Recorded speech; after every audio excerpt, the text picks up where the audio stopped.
Hello, humans of Earth. We'll keep this short. In 1 year from now, we will return here and eliminate all but 1 million of you. However, worry not, as this will not be done randomly. Instead, all 7,594,367,489 people will be ranked by a variety of factors that sum up into who are the best 1 million humans. See you in a year. That was the announcement that played in the sky at 7:18 p.m. for Robert Harrison. It played everywhere on Earth, in every single language. Robert was at dinner with his wife Sharon, the two having their first romantic date together in what seemed like ages, what with 3 kids at home. The two paid for the meal and quickly left, their date cut short. They need to be with their kids.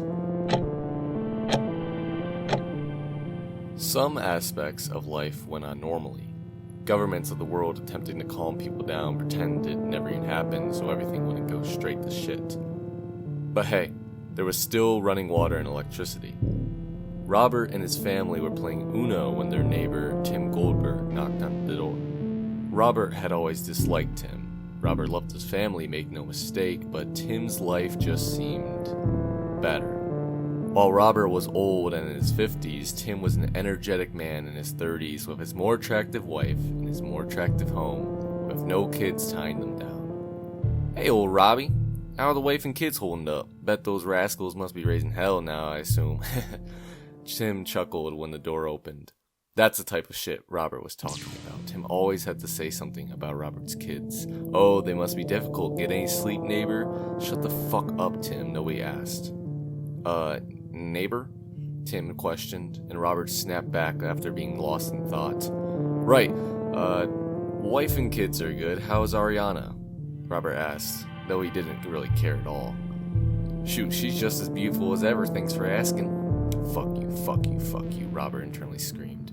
So, old buddy, the reason I'm over here is, well, I like you, and I hate to see you and your family get eradicated, so I brought over some healthy food and a workout routine for you, because I'm guessing this whole ranking system has some health components to it and whatnot. Anyways, I'll see you around, buddy. Stay safe. There's a lot of crazies out there. Tim finished. Robert stood with a smile, desperately wanting to tell him off and say his family would be just fine without Tim's help. But he only said, "Thanks for the concern, Tim. That's real kind of you." It was hard celebrating Christmas when things were getting worse and worse outside. Grocery stores were running out of food because people dying in 5 months really need to stock up. Robert tore his knee trying the damn workout that Tim gave him. The cost of surgery made it difficult to get the kids presents. Civil unrest in countries was increasing. The EU dissolved. Russia was pushing troops closer to China. Suicides were increasing. Murders too. Hell, maybe enough people would die in the next few months the extermination wouldn't even be necessary. Okay, bad joke, but Robert needed something to make light of. Sharon got laid off on New Year's. People finally started wondering what the point of having insurance was. What the point of a lot of things were. At least Robert still had his job. Meanwhile, Tim ran outside every day with his hot wife, the two of them smiling and talking as they ran down the street with their perfectly healthy bodies. Valentine's was soulless. Stores didn't even bother with decorations. Ads ran on TV persuading people to buy their safety come May 13th. It was bullshit, of course. Kids at school told Jessica, Robert's oldest, that their family should just kill themselves as they weren't good enough to make it. Robert had to restrain himself from finding and strangling the kid when he heard the news. What little hair Robert had left fell out. He was bald now, but Tim still popped in to say hello. Robert needed to do something. The day of reckoning was coming. He needed to improve his family's chances. He realized he needed to get rid of the competition. Tim and his wife were surely in front of them if all this was true. That needed to change. Not like the police remnants would do anything. Robert crept quietly into his house. His family was huddled in the living room, waiting in silence for the end to come. A bat was in his hands, and he quickly laid it down. Sharon's eyes widened and the two moved to the kitchen away from the kids and grandparents. "Where the hell have you been?" Sharon demanded, staring at the bat. Robert went to find a towel to wipe it off, ignoring her. She looked at him in terrifying silence.